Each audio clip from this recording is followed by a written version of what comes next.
Nós estamos continuando nosso estudo sobre os atributos de Deus. Eu já falei aqui que os atributos são aquelas características de Deus, qualidades que Deus tem.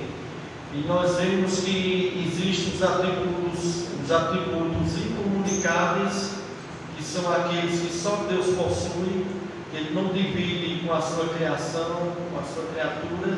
E tem os atributos comunicáveis, que são aqueles que Deus tem e que Ele se comunicou a cada um de nós, como amor, misericórdia, e outros atributos que tem.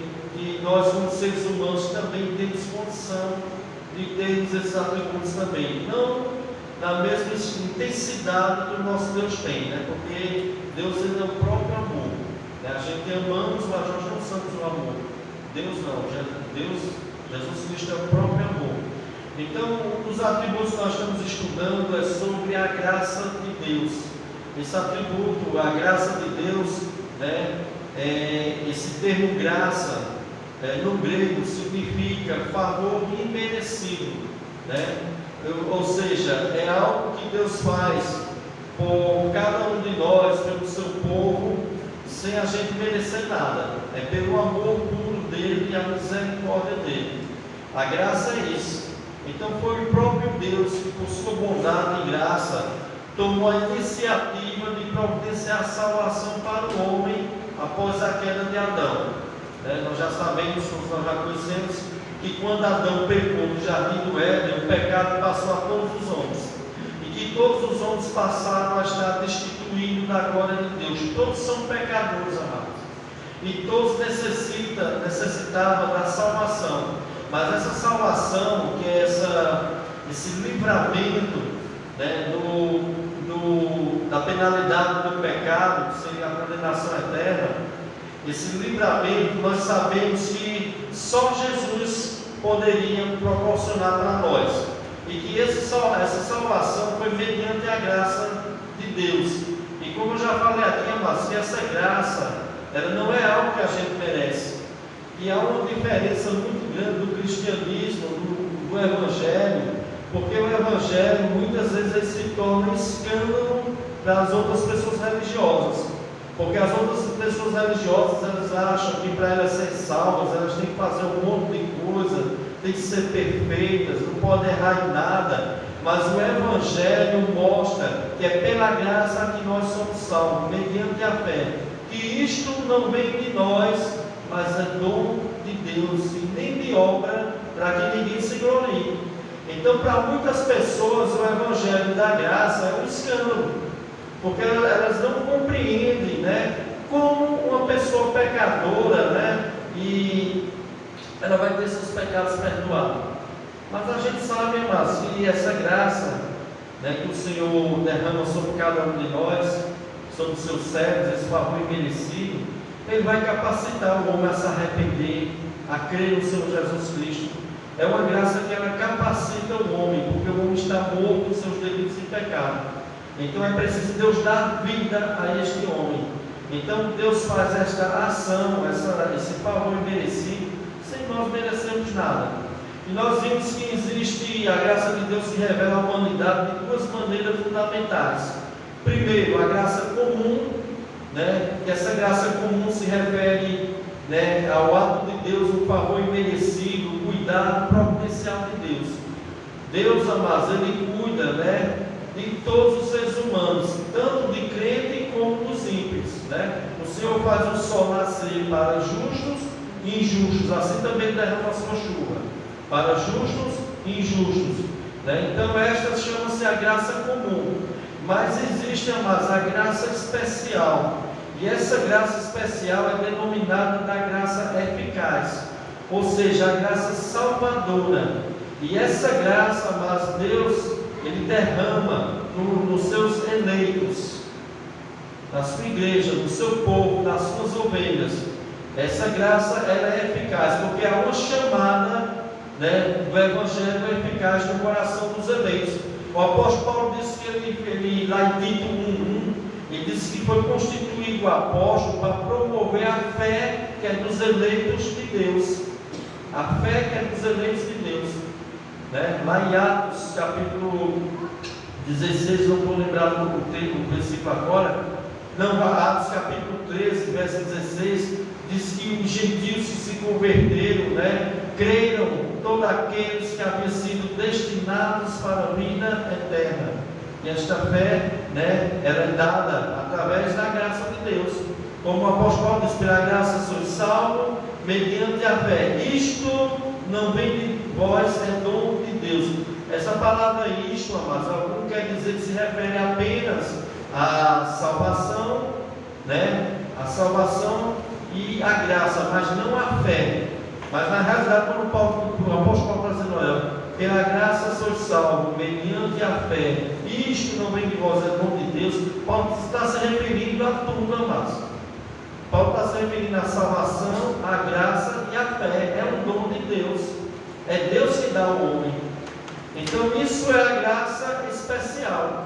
Deus dando essa graça ao homem, né? Deus abrindo o entendimento do homem para que ele compreenda a mensagem da cruz, a mensagem do Evangelho, e que ele venha crer no Senhor Jesus. Porque até a fé que um dia nós depositamos em Jesus é porque é dom de Deus. É Ele que nos dá. Então, crer em Jesus Cristo como seu Senhor e Salvador, amados, é algo que é algo dado por Deus, é graça, é favor imerecido.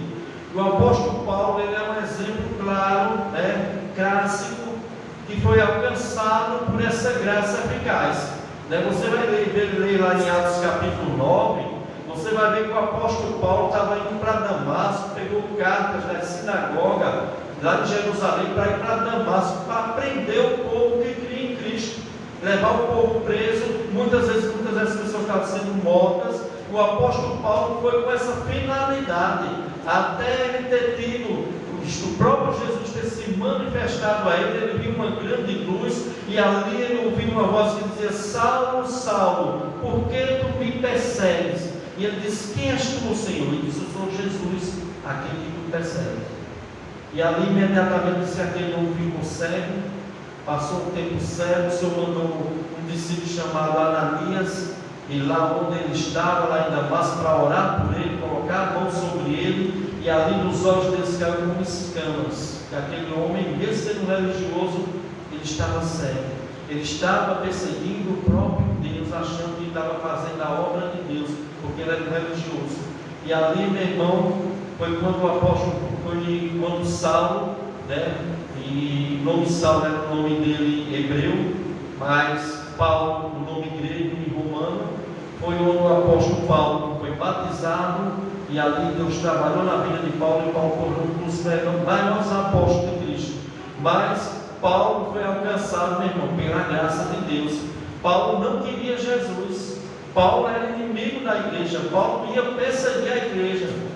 Paulo, na morte de Estevão, estava lá consentindo com a morte de Estevão, o jovem diabo Estevão, que foi morto apedrejado. Paulo estava ali guardando as vestes do diabo Estevão, o jovem Estevão. Então, amados, essa graça é o dom de Deus. Então, a graça de Deus, amados, se evidencia, né? Ela de várias formas, de várias maneiras na vida do crente.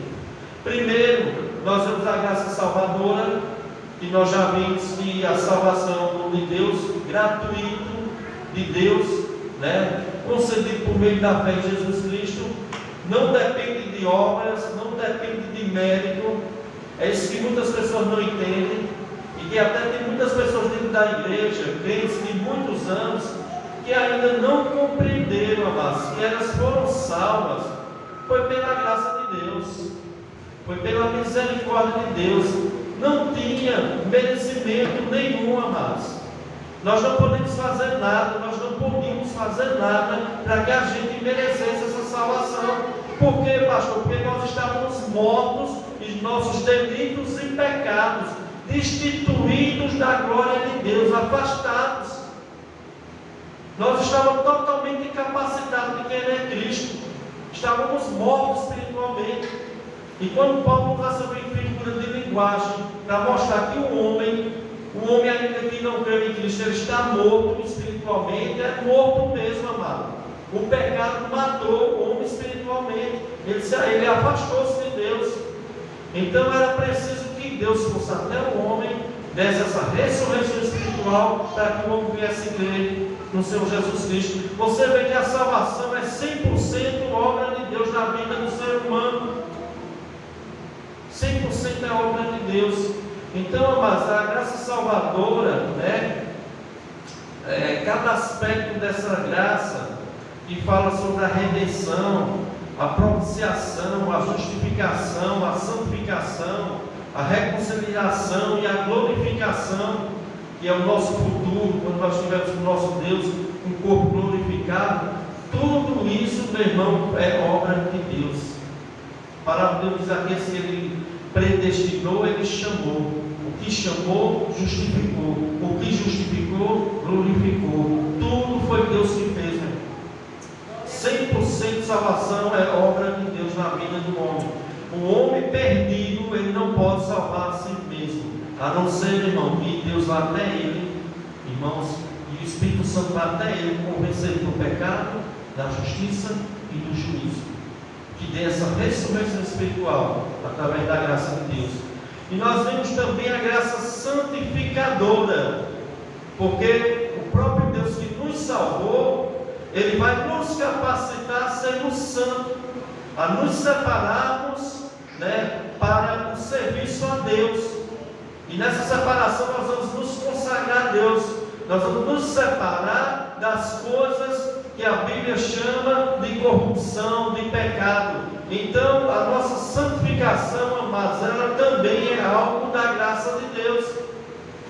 É algo que é concedido por Deus a cada um de nós. E essa santificação, amado, essa graça santificadora, ela age de algumas formas. Primeiro, existe a graça santificadora que há no momento da conversão do crente.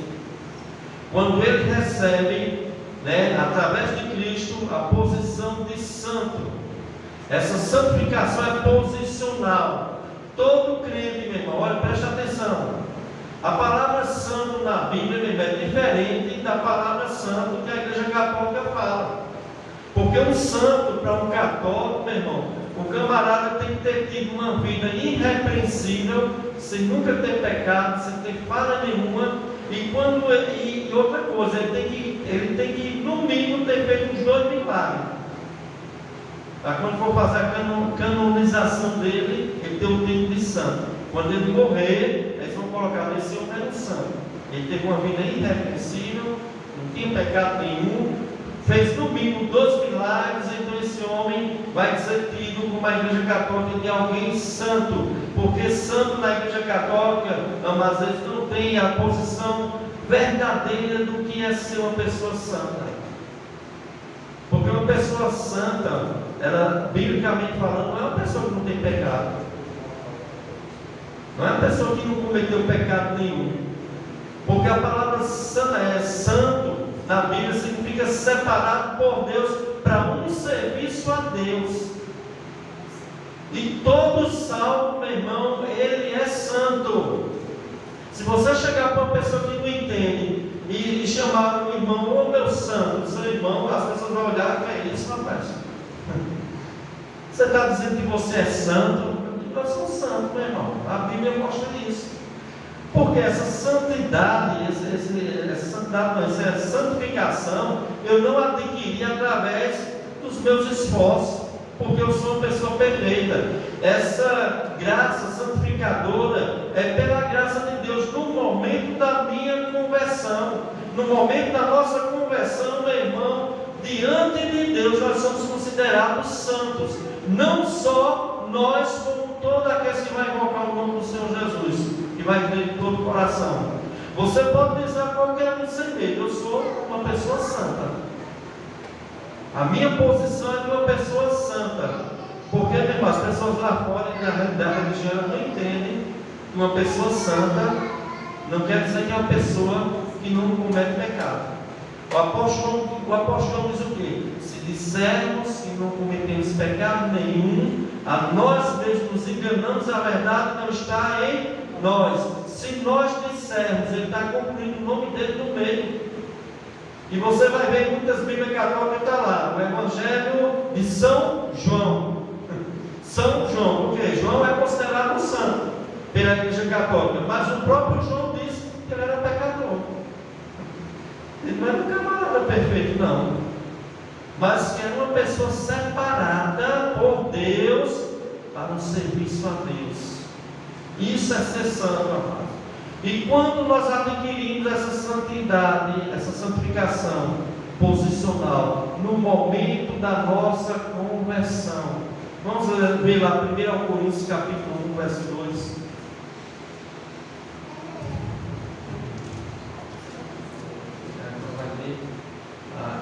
Uma palhinha você vai ler, amém? 1 Coríntios capítulo 1, verso 2. Nós vemos aí que um santo para a igreja católica é considerado que ele recebe adoração. Como é? O santo da igreja católica de receber adoração. Isso. Porque assim para eles é uma pessoa irrepreensível, uma pessoa que não cometeu erro, né? Não teve erro nenhum. Com aquela pessoa irrepreensível a vida toda. Mas não só isso, amados, ele precisa também ter realizado no mínimo 12 milagres. E quando essa pessoa morrer, ele vai ser canonizado como um santo. Nunca pode ser assim. Pode falar, irmão. Às vezes nem quando envia, né? Não sei, irmão. Assim, geralmente eles colocam mais quando é que a pessoa falece. Não, mas assim, envia essa pessoa foi uma freira, padre, uma pessoa que era religioso, morre. Isso. Aí depois uma pessoa olha para aquela pessoa e recebe um milagre depois. Isso. Isso. Aí também porque a pessoa fica também como se fosse um ser divino, né? Para eles é como se fosse Deus. Um Deus menor, né? Não é Deus como Deus, mas de qualquer maneira é. Né? De qualquer maneira. Tem que ter milagre. Para ser considerado canonizado, na canonização no mínimo tem que ter feito os 2 milagres. Em vida. É engraçado que o milagre não precisa ser de vida, não. Pode ser embora. Também tem isso, né? Mas para se canonizar tem que ter acontecido isso. Aí a gente crê também que em morte a pessoa também intercede, né? Faz essas coisas. Principalmente em morte. Isso, principalmente em morte. Quando a pessoa fica orando para ele, está aí que aconteceu um milagre também. Foi o santo dos olhos, né? Tem santo dos olhos, né? Santo não sei o quê. Santa Luzia, né? Qual é o outro santo que tem que fala? Tem um monte. Então, e assim que as pessoas procuram cura, né? Tem, também, né? Mas o que é que eu quero dizer à igreja? Olha, preste atenção. Santo na Bíblia é alguém que creu no Senhor Jesus Cristo, se converteu a Jesus Cristo, ela recebe a posição de santo diante de Deus. E essa santificação é por causa do ato de justiça meu? Não, é por causa do ato de justiça de Cristo amado. Eu recebo essa posição de santo. Então na igreja evangélica, meu irmão, existe muito santo, porque todos que são cristãos são santos. São santos. As pessoas vão dizer que nada, pastor, o senhor é um homem santo, eu sou, meu irmão. E eu vou provar aqui dentro da Bíblia. Você também, você crê no Senhor Jesus.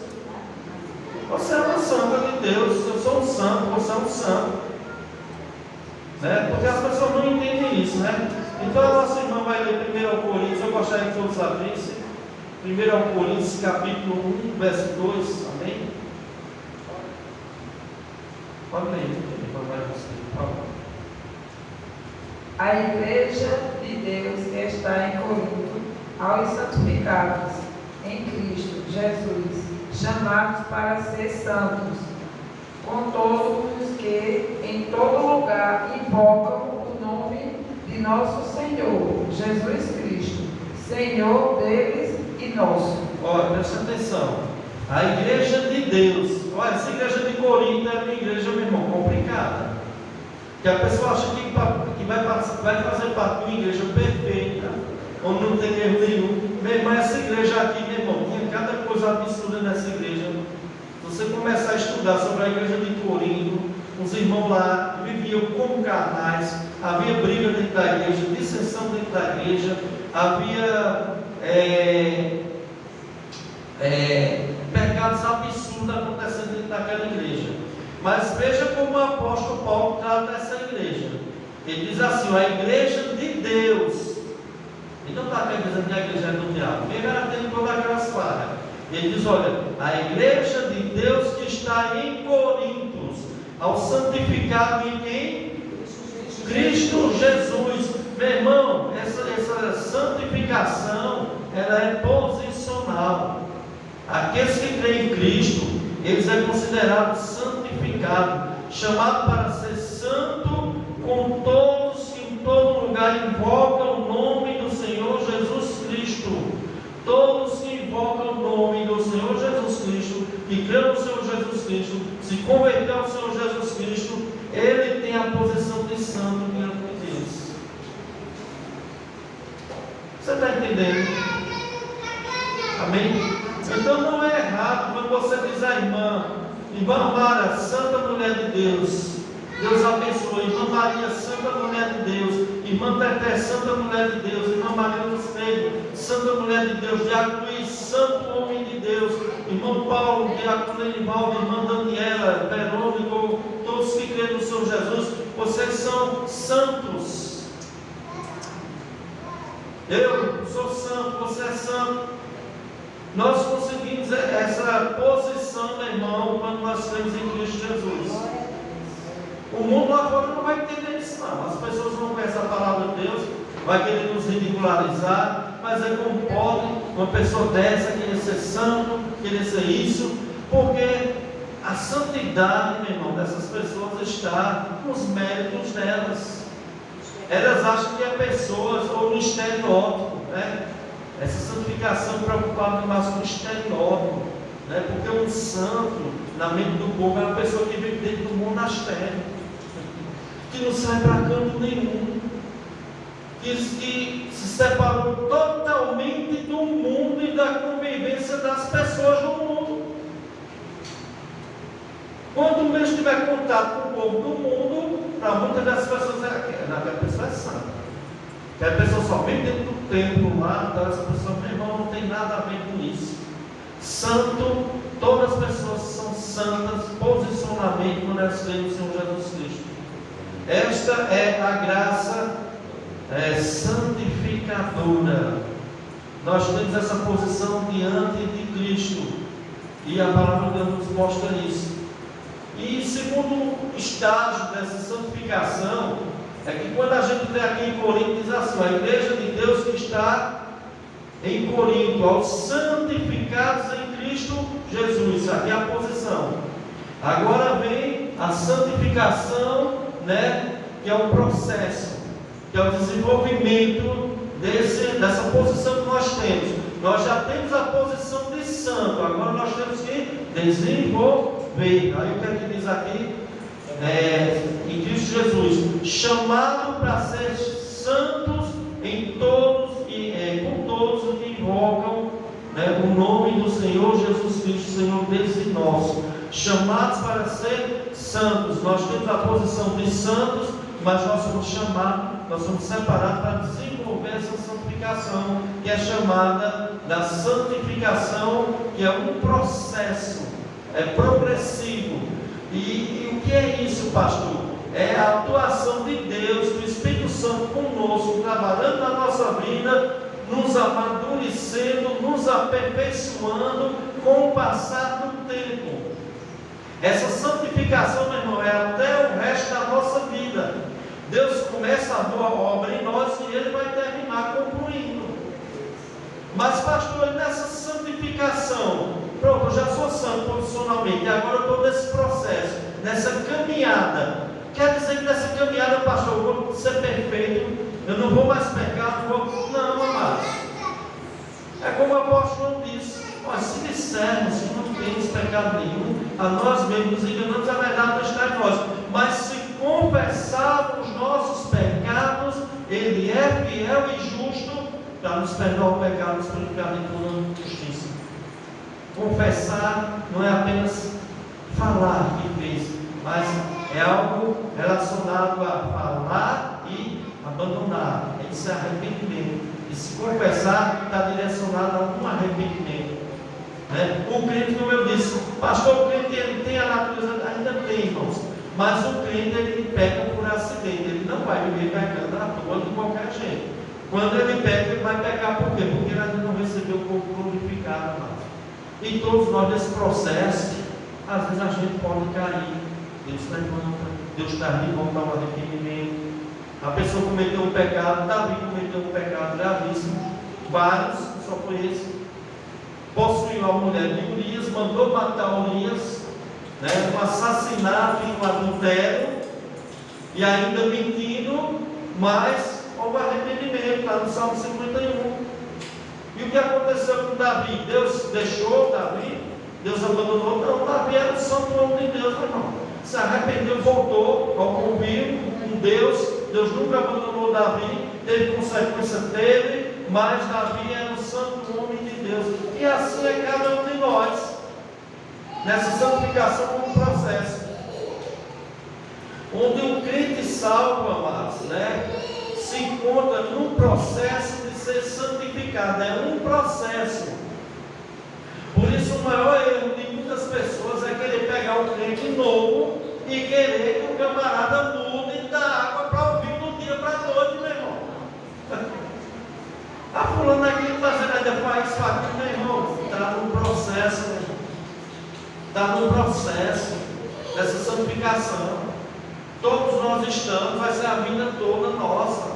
Tem pecados que Deus trabalha na nossa vida, tira da nossa vida rapidamente. Tem uns que parece que demora um pouco mais. Mas uma coisa eu digo, meu irmão, quem começou a boa obra em nós, ele há de completar, ele vai completar. Essa santificação processual, meu irmão, ela vai se desenvolver na nossa vida. E já desenvolveu muito na sua vida. É só você ver a vida que você tinha antes e a vida que você tem agora. Quanta diferença! Quanta diferença! Pastor, ainda tem tantas coisas, tanto pecado, tanta falha. Eu quero dizer uma coisa a você, eu também tenho. Eu não sou perfeito, não. Mas estamos caminhando, meu irmão. Estamos caminhando nesse processo. Deus está trabalhando, Deus está tirando. Quantas coisas o Senhor já tirou de mim? Tantas coisas que eu tinha prazer, eu gostava de fazer, que era pecado. Hoje em dia, eu praticamente abomino quando eu vejo essas coisas. Eu digo, como é que muitas coisas dessas eu fiz? E assim é na vida de cada um de nós, amados, porque é um processo de santificação. A posição nós já temos. Agora nós temos que desenvolver esse processo. Nós estamos chamados para essa santificação, esse processo. Então, amados, ela vem através de quê, amados, essa santificação? Primeiramente, através da palavra de Deus. Uma Mara pode abrir em João 17, verso 17. João capítulo 17. Se já não puder ajudar, então, Mara aí, eu vou ajudar. Né? João capítulo 17, versículo 17.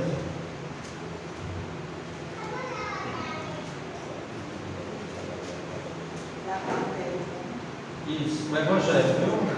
Evangelho de João, capítulo 17, versículo 17.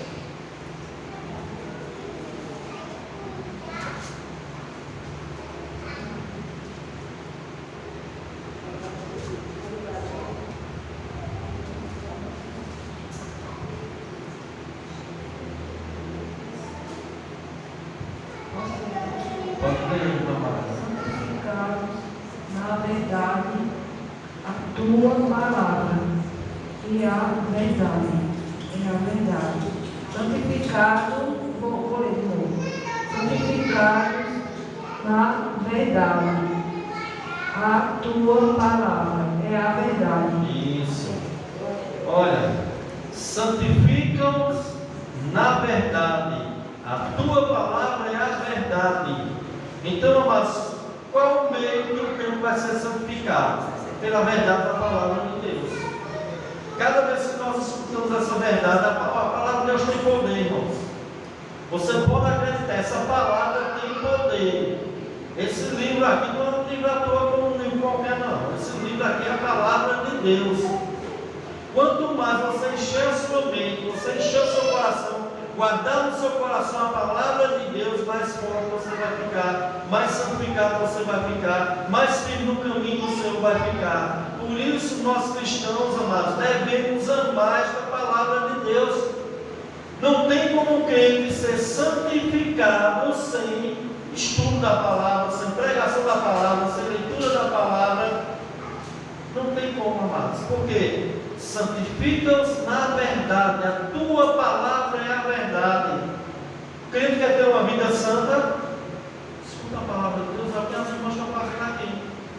Talvez algumas irmãs digam, pastor, eu não sei ler, mas você tem ouvido para ouvir. E a palavra de Deus só que a fé vem através do ouvir a pregação da palavra de Cristo. Quando você está vindo aqui ouvir a palavra de Deus, você está ouvindo essa palavra, a fé está vindo no seu coração, você está sendo santificado através dessa palavra. Quantas vezes você chega aqui e às vezes a palavra é pregada, e às vezes até de uma forma que a pessoa acha até dura, mas você diz, Deus está falando no coração, e Deus muda até o seu pensamento, muda as suas atitudes, e você diz, a palavra de Deus está dizendo isso, a partir de hoje eu vou procurar ser dessa maneira. Porque, meu irmão, santifica-os na verdade. A tua palavra é a verdade. A palavra de Deus é a verdade, irmão. E ela tem o poder de santificar, meu irmão. Gostaria de me expor sobre 2 Pedro 3,18. 2 Pedro, capítulo 3, verso 18.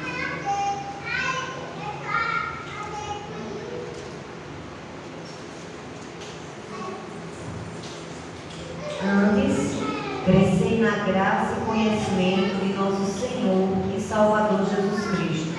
A Ele seja a glória, assim agora, como no dia da eternidade. Amém. Antes crescei na graça e no conhecimento do nosso Senhor Jesus Cristo. Antes crescer na graça. O que é crescer na graça? Vai crescer em santificação. É a graça santificadora. Antes crescer na graça e no conhecimento do nosso Senhor Jesus Cristo. Como eu vou crescer na graça? Através do conhecimento do nosso Senhor Jesus Cristo. Quanto mais eu conheço o Deus da Bíblia, quanto mais eu conheço Jesus da Bíblia, eu estou crescendo em santificação, na graça santificadora. Por isso o inimigo faz de tudo para você não ouvir a palavra de Deus. Faz de tudo para você não, muitas vezes não querer vir à igreja, no culto de doutrina, no culto de pregação. Por isso muitas vezes o inimigo bota incredulidade no coração das pessoas quando alguém está pregando a palavra de Deus, porque ele sabe, meu irmão, a palavra de Deus é uma grande ferramenta e poderosa contra a tentação do inimigo. Você vê como Jesus combateu Satanás na tentação. Ele disse, Satanás, está escrito. Ele usou a palavra de Deus e combateu o diabo. Então não tenha mais como a gente crescer na graça, santificação, se não houver palavra de Deus, irmão, como o inimigo sabe trabalhar nisso. E ainda muitas pessoas, muitas igrejas estão cometendo erro, achando que vai atrair as pessoas com programações, festivais, muitas coisas, atrai muito jovem e tal, mas só tem uma forma das pessoas crescerem na graça do conhecimento, através do conhecimento da palavra de Deus. As pessoas só vão se tornar cada vez mais santas através do crescer na graça do conhecimento. Tem que crescer no conhecimento. Oséias 4,6 diz, o meu povo está perecendo porque eles faltam o conhecimento. Agora de quem era a culpa? Faltava o conhecimento. O sacerdote não estava ensinando o povo a palavra de Deus. Tem pouquinho sacerdote. Alguns se consideram sacerdote, todos nós somos. Mas tem pouquinho pastores, meu irmão, que estão fazendo isso. Não quer que a igreja, os irmãos cresçam na graça e no conhecimento, para botar os seus golpes, as suas forças, dominar o povo, escravizar as pessoas. Porque quanto mais a gente cresce na graça e no conhecimento, mais nós somos libertos. Conhecereis a verdade nos libertará.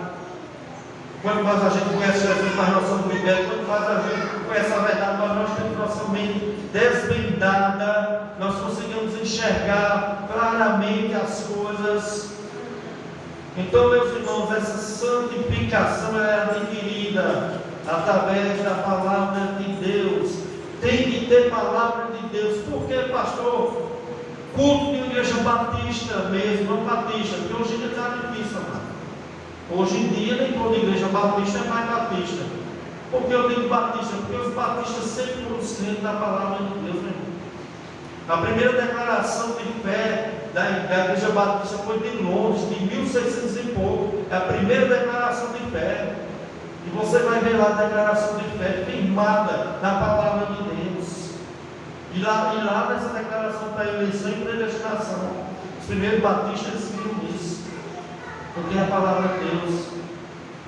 Então, amados, nós precisamos cada dia mais crescer na graça e no conhecimento. Desejo, como criança recém-nascida, genuíno no meio espiritual. Nós precisamos crescer, irmãos, e nós precisamos crescer em santificação. A santificação só vai vir através do estudo da palavra de Deus. Então, mas na busca desse crescimento, o crescimento da graça santificadora não é obtido por meios naturais, mas se dá através do estudo da palavra de Deus. Irmã Tetela aí, por favor, minha irmã. 2 Pedro 1:2. Amém? 2 Pedro, capítulo 1, verso 2.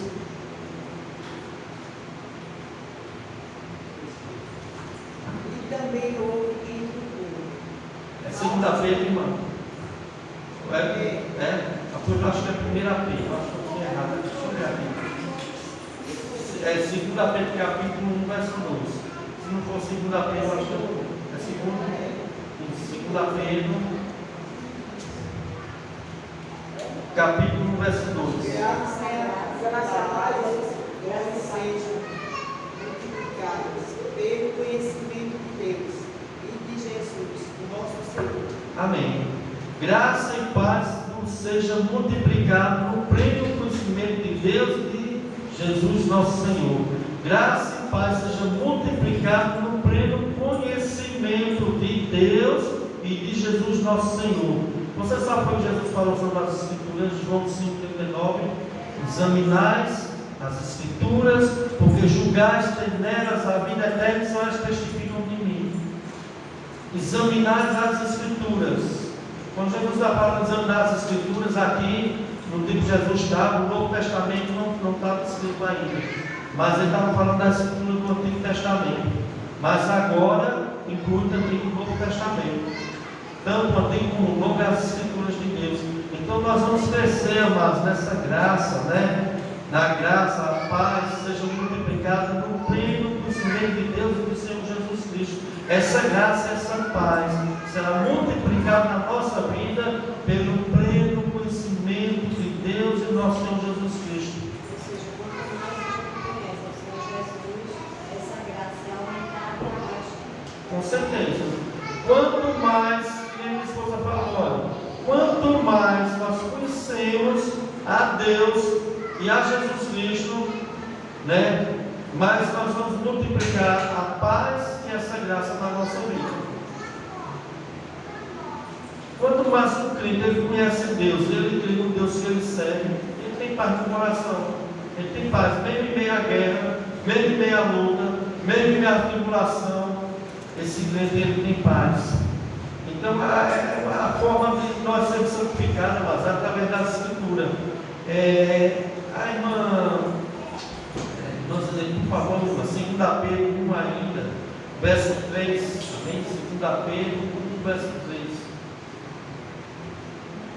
Visto como o seu divino poder,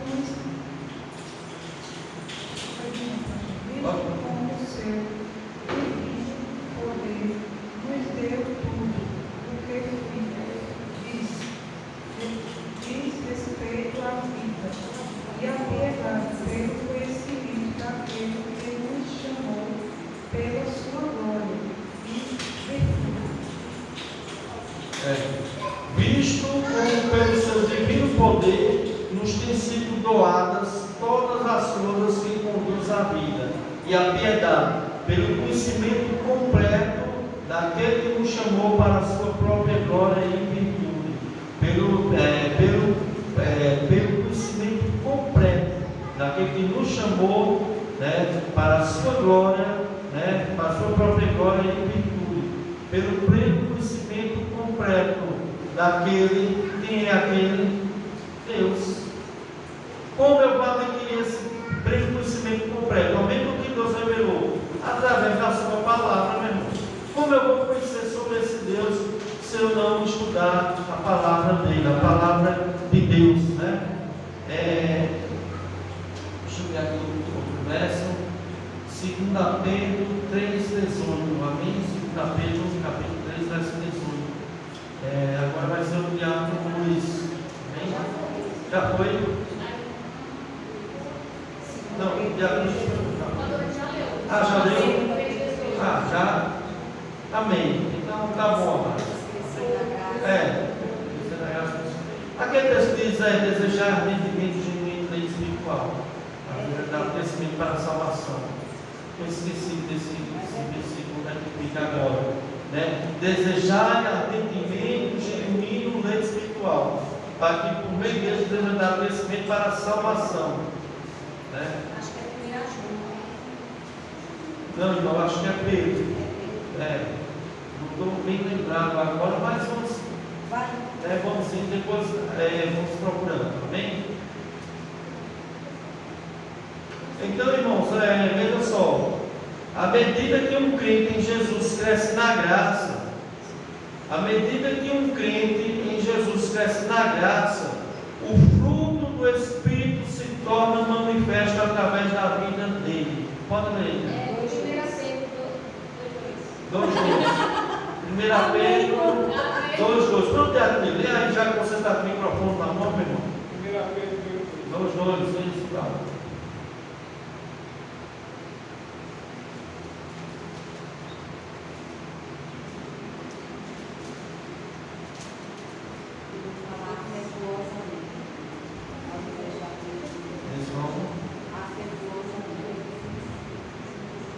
Pedro 2, capítulo 2, versículo 2. Como bebês recém-nascidos, desejem intensamente o puro leite espiritual, para que por meio dele cresçam e experimentem plenamente a salvação. Amém? Olha, preste atenção, essa Bíblia de estudo diz assim, o crescimento espiritual sempre é marcado por um desejo pela palavra de Deus e pelo prazer nela, com a mesma intensidade que um bebê deseja o leite materno da sua mãe. O crente, meu irmão, esse crescimento dele é marcado por um desejo pela palavra de Deus, como um bebê que mama deseja, o leite materno da sua mãe. Um desejo ardente de se alimentar. Aqui está usando como um bebê, meu irmão, que ele necessita desse alimento para ele sobreviver. Todos os nutrientes estão ali no leite materno da mãe dele. É o primeiro alimento, o melhor do mundo é o leite materno. Então esse bebê, meu irmão, ele vai desenvolver a estrutura, tudo dele, através da amamentação da sua mãe. E um crente, meu irmão, ele tem que ter o mesmo prazer como um bebê que se alimenta do leite da sua mãe, pela palavra de Deus. Esse desejo, meu irmão, de crescer, meu irmão, de crescer, de aprender, de desenvolver a palavra de Deus. Porque quanto mais você desejar esse leite espiritual, meu irmão, mais você vai amadurecer, mais você vai crescer. Você vai crescer no conhecimento, na graça do conhecimento. Você vai desenvolver esse processo de santificação. Louvado seja o nome do Senhor. Isso. O que fortalece o bebê? Não é o leite materno?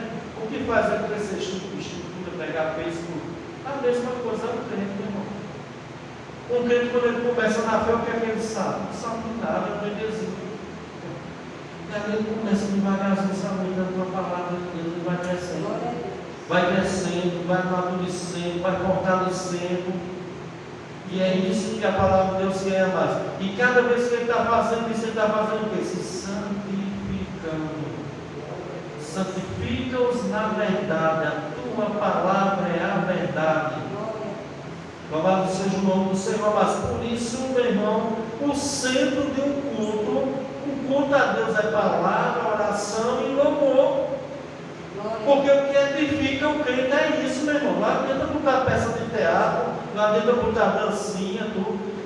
Se a pessoa quer estar louvando a Deus, adorando, quer dançar bem. Agora fazer uma apresentação, ministério de dança, meu irmão, não existe isso, amados. Ministério, meu irmão, é aquele lá que o Senhor chamou para profeta, apóstolo, profeta, pastores e mestres evangelistas. Esses são ministérios. Não existe ministério de dança, meu irmão. Não existe isso. Isso não dá crescimento espiritual.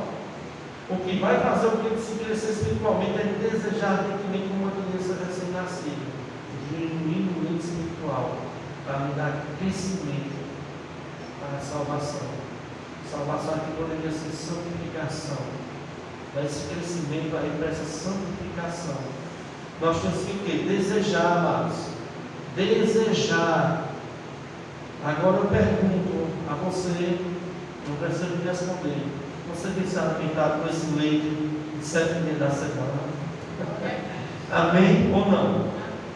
Você diz, pastor, olha, eu só escuto a palavra de Deus uma vez ou duas vezes, mas não tenho que culto aqui. Minha irmã, você tem que desejar, meu irmão, desejar ardentemente esse leite espiritual. Um bebê se alimenta apenas uma vez, ele está se alimentando de instante em instante. E pensa no meu irmão. Nós temos que ter esse desejo, amados. Essa sede. Eu quero dizer uma coisa a você. Mesmo que você não saiba ler, você vai lá no YouTube, tem toda a Bíblia em áudio. Eu tenho colocado no grupo lá alguns pastores que são pregadores, que pregam a palavra do jeito certo. Você já não sabe aqueles homens? Ele vai fazer nada em casa. Bota lá o pastor Paulo Júnior, pastor Hernando Dias Lopes, pastor Augusto Nicodemus, pastor Marcos Granconado. Bote e vai estudando, vai ouvindo. Você não pega a palavra de Deus, amados.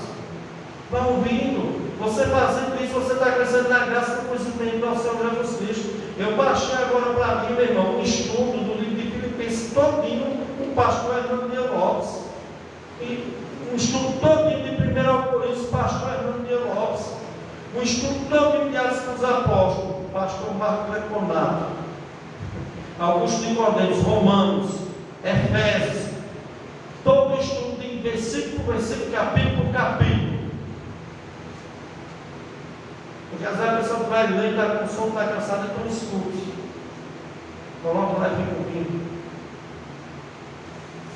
É uma bênção, amados. Louvado seja o nome do Senhor. Então, à medida que o crente em Jesus cresce na graça, o que é que vai aparecer nele? O fruto do Espírito Santo se torna manifesto nesse crente. Vamos lá ver Gálatas 5, 22 e 23.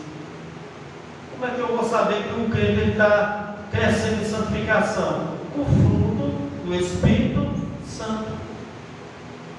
Né? Chama-se o fruto, mas tem vários aí. Né? Gálatas 5, verso 22 e 23.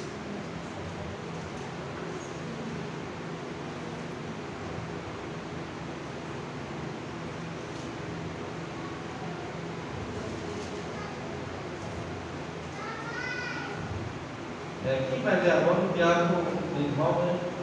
Isso. Gálatas capítulo 5. Pode ler? Vamos ler. Mas o fruto do Espírito é amor, alegria, paz, longanimidade, benignidade, bondade, fidelidade, mansidão, domínio próprio. Contra estas coisas não há luta. Amém? Mas o fruto do Espírito é amor, alegria, paz, longanimidade, benignidade, bondade, fidelidade, mansidão, domínio próprio. Esse é o fruto do Espírito. Você vai conhecer um crente que ele tem uma vida santa através do fruto do Espírito. Não é porque a mulher está usando uma saia lá compridona, meu irmão, que ela não é santa, não.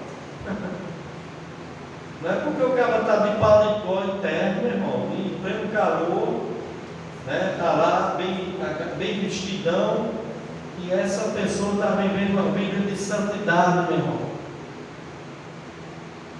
A gente se engana muito no exterior para as pessoas, não só no coração. As atitudes, o dia a dia, a vida que a pessoa vive, o fruto do Espírito vai demonstrar. É só o fruto do Espírito.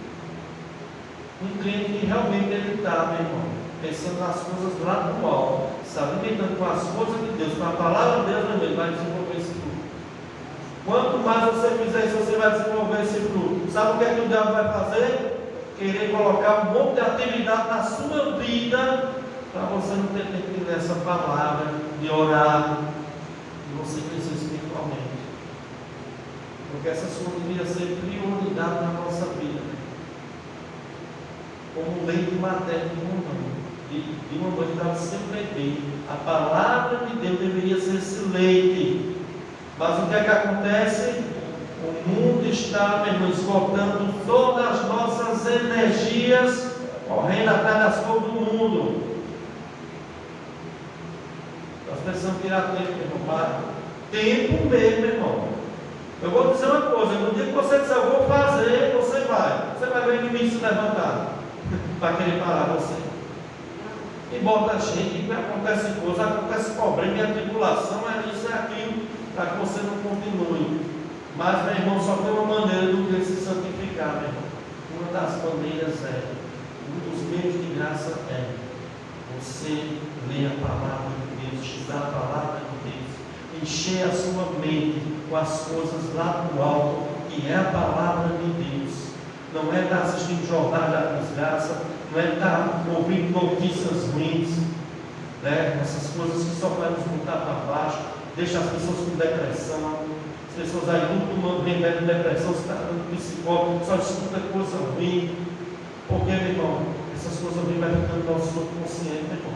Nós temos um subconsciente que guarda tudo. Se a gente está guardando um monte de bobagem, um monte de besteira, nós estamos esvaziando da palavra de Deus, meu irmão. Deu um exemplo muito interessante sobre o tempo do bebê humano, 3 em 3 horas. Já imaginou se não fosse uma questão de trabalho? De 3 em 3 horas o tempo está parando para estar lendo, meditando, estudando a palavra de Deus. Se fosse possível, o quanto cada um desses tempos seriam de conhecimento, de fortalecimento, de tudo. E quanto esses frutos aqui não estariam sendo evidenciados? Irmãos, quando o apóstolo Pedro escreveu isso, ele não tinha uma Bíblia dessa completa que a gente tem, não, viu? Está pensando que era fácil ter a Bíblia assim? Não é escrito assim, não, meu irmão. Não é escrito assim, não. Dificilmente ele não tinha. Hoje nós temos, meu irmão. E o que é que nós temos? Em algo, meu irmão. Eu e você pode trabalhar, colocar em algo a Bíblia Sagrada, não dá um pouco de ouvido e está ouvindo. Estudo bíblico tem com força. Eu baixando ontem. Com certeza. Bota a Bíblia para ouvir. A palavra de Deus, meu irmão, tem algo, tem todo o Velho Testamento, o Novo, tem tudo. Hoje não tem desculpa não, meu irmão. A gente não conhecer a palavra de ouvir a palavra de Deus, não tem desculpa. A desculpa é preguiça. A desculpa é que a gente está alimentando nossa mente com outras coisas. E quando a gente alimenta a mente da gente com outras coisas, a gente não vai ter desejo de a palavra de Deus. Aquilo que ocupa o nosso coração, meu irmão, é aquilo que vai dominar a nossa vida. Se a gente não tiver cuidado, meu irmão, celular, negocinho dessas bobagens de celular, meu irmão, a pessoa passa o dia todo vendo esses vídeos pequenos, como o diácono diz ali, esse vídeo pequeno é um perigo. Você vê aqueles vídeos pequenos, aquelas besteiras lá, né, que tem lá, brincadeirinha, tá? Você passa o dia todo enchendo sua mente de besteira, meu irmão.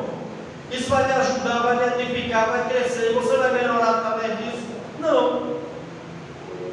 Vai melhorar o que isso aí? Né? Tem séries aí, meu irmão, que a gente vai assistir, a gente passa um mês assistindo uma série e nunca acaba essa série. Já imaginou, meu irmão, se a gente tivesse, meu irmão, Não é obrigado a ficar 24 horas, não, irmão. Você me cansa. Mas priorize, faça uma meta e diga: todo dia eu vou ler a Bíblia, eu vou estudar a Bíblia. Eu gosto de ler um comentário bíblico, eu tenho comentário, leio, é mais demorado, que é vários comentários, demora, mas você cresce, meu irmão. O conhecimento sabe que tem conhecimento, e esse conhecimento me ajuda bastante. Conhecereis a verdade nos libertará. E às vezes eu converso com tantos crentes, meu irmão, que não tem quase conhecimento, meu Deus do céu, tanto da Bíblia, que eles são antigos, meu irmão, 20 anos tentando na igreja. Meu Deus do céu, Senhor. Meu Pai de misericórdia. A Bíblia manda a gente crescer na graça e no conhecimento, irmãos. Não há santificação sem a palavra de Deus.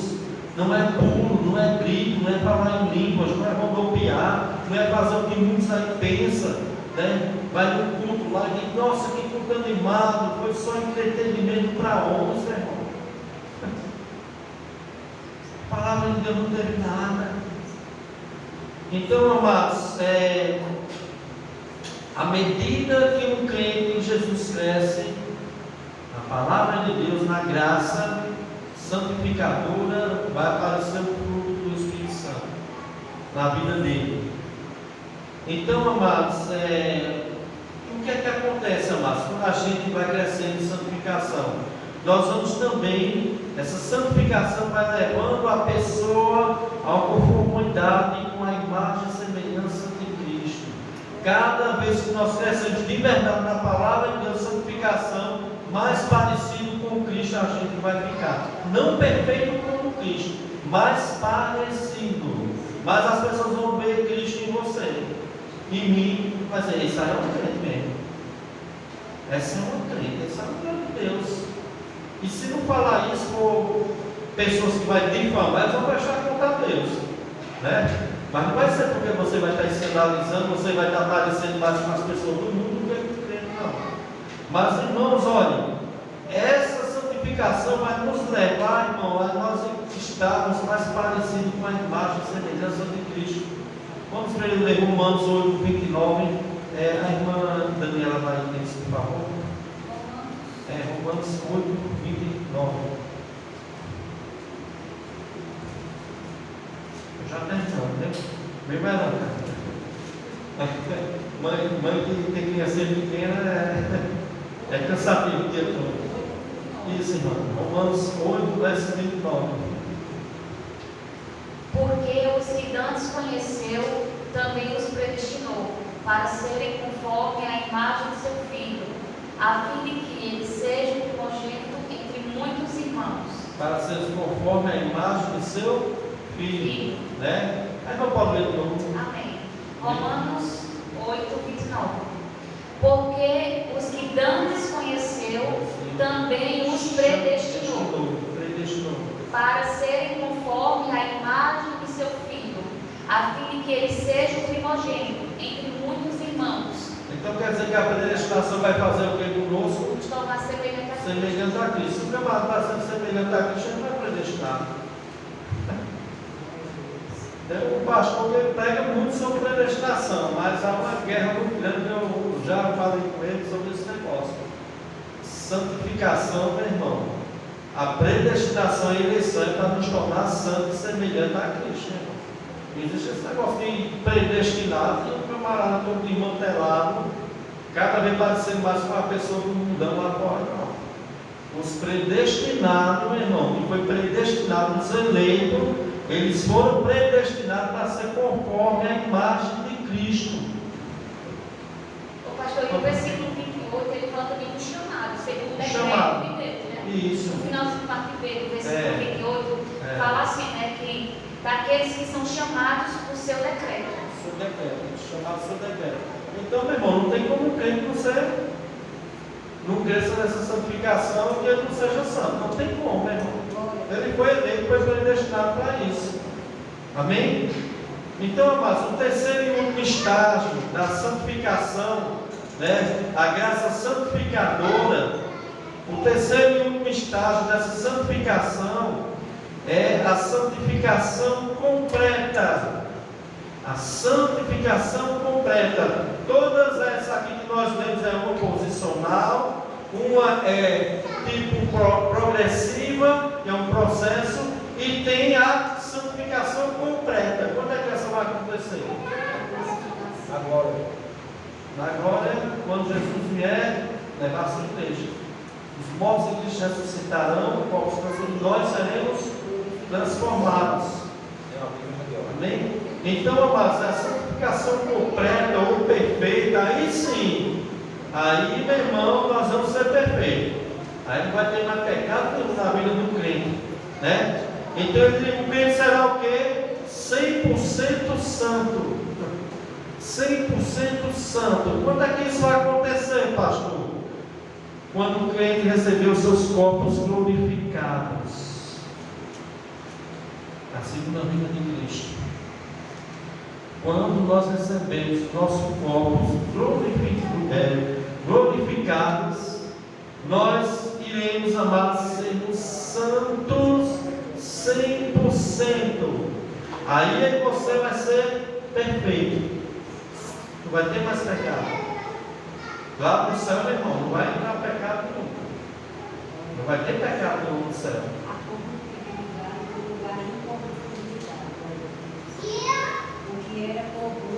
Isso. Então, amados, vamos ver Efésios 5, 27. Eu já que o irmão Paulo lesse. Amém, irmão Paulo? Efésios 5, 27.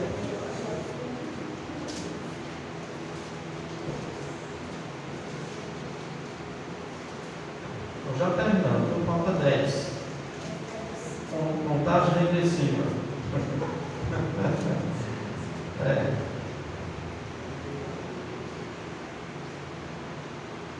Para apresentar a si mesmo a igreja gloriosa, sem mácula, nem ruga, nem coisa semelhante, mas santa e irrepreensível. Amém?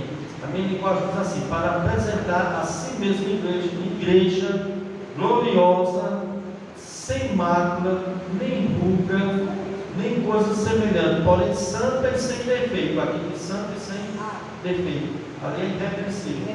Amém. Santa e sem defeito.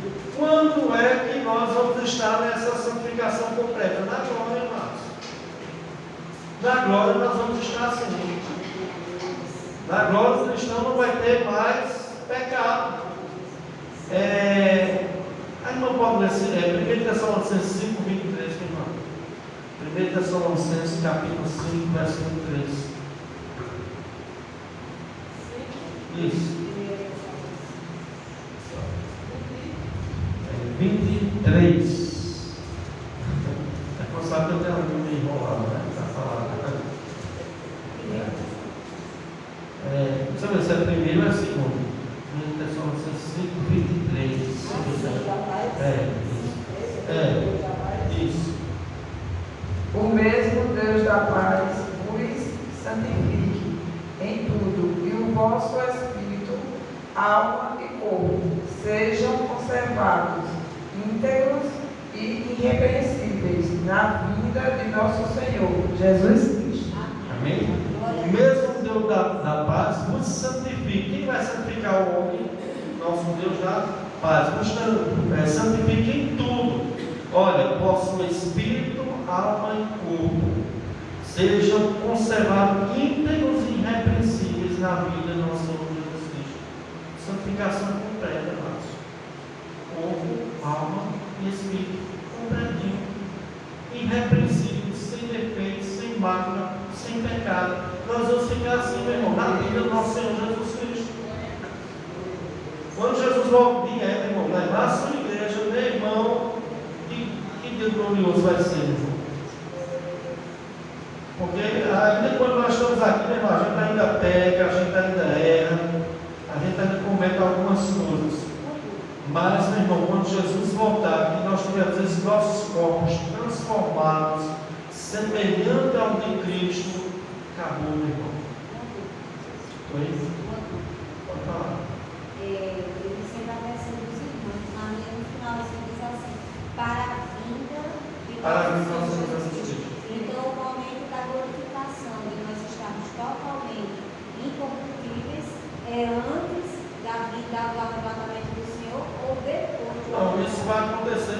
do arrebatamento. Né? Para a vida. Então, para a vida, no caso, antes do arrebatamento. Não, quando isso vai acontecer no momento do arrebatamento, na segunda vinda do Senhor Jesus Cristo. A palavra vida. Para a vida. Como se fosse uma espera. É porque, de tradução para tradução, pode complicar um pouco. Né? Porque aqui é na segunda vinda de Cristo. Porque simplesmente, meu irmão, nós temos pecado agora. Você pode dizer que você não tem defeito nenhum. Você pode dizer que você é irrepreensível, não tem nenhuma falha. Não podemos, amados.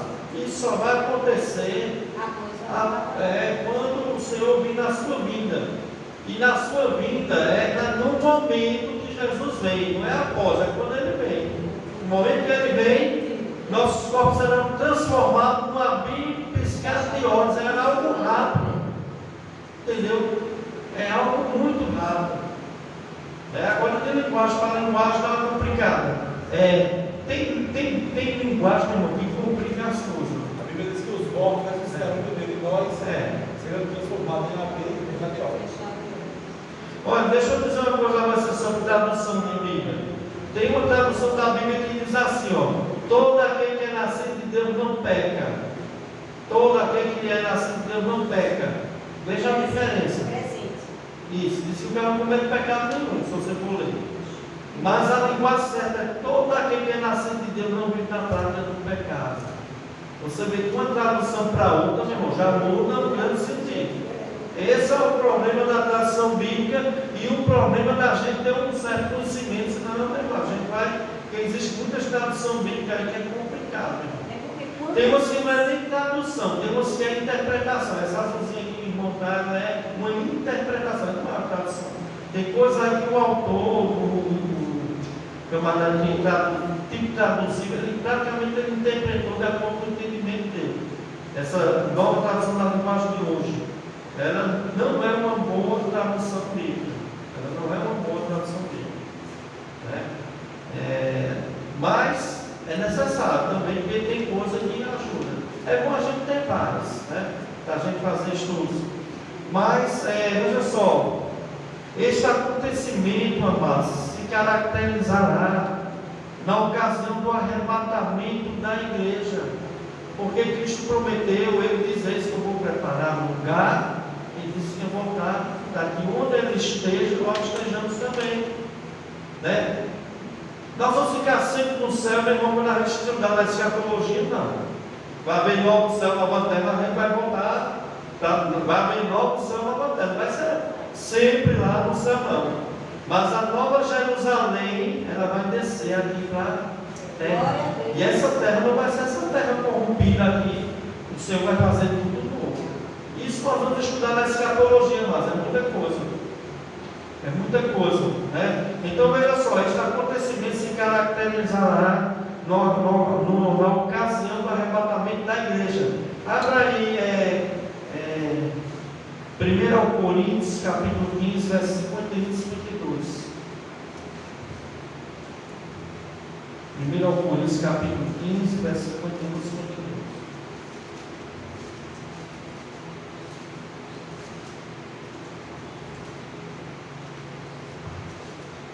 Quase uma hora. A irmã Mara vai começar a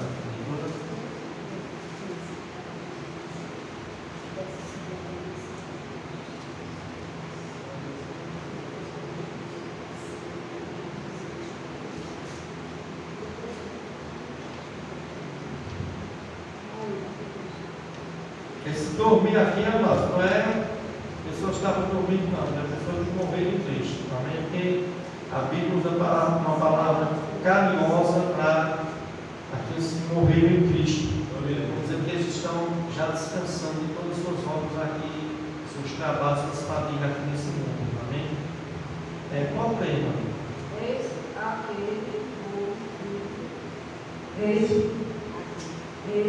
aqui vos digo um mistério, nem todos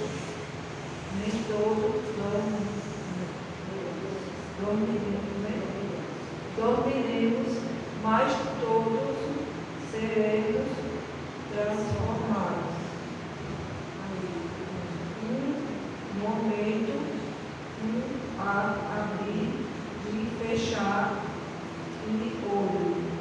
glorioso, ao som da trombeta, porque a trombeta soará, e os mortos serão ressuscitados e corrompidos. Ressuscitarão incorruptíveis. Nós seremos transformados. Amém, irmão? Não, mas tudo ok, irmão. Só cantar. Pastor, é literal, aqui no piscar de olhos. No abrir e piscar é algo muito rápido. Mas é literal. Literal, isso é a transformação do corpo. Alguns usam para o arrebatamento, mas isso é no momento da transformação do corpo. O arrebatamento vai haver sim, mas aqui está falando da transformação do corpo. Mas essa transformação que está aqui é literal, esse texto. Literal, meu irmão. Literal mesmo. Não, é literal, meu irmão. Olha, carne e sangue não podem herdar o reino de Deus. Carne e sangue é o corpo humano, tem que ter um corpo transformado. Eu falo assim da questão do abrir e fechar Não, é porque assim, irmã, tem a linguagem simbólica e a linguagem literal, né? Mas isso aqui realmente é literal. Um corpo como o nosso, normal, não poderá, minha irmã, herdar o reino do céu. Quando ele fala que nem todos dormem, está falando, por exemplo, nós estamos aqui agora realmente. Então, se Jesus voltar agora, literalmente. No abrir e piscar de olhos, nossos corpos serão transformados em. É isso que eu estou falando. Isso, literal.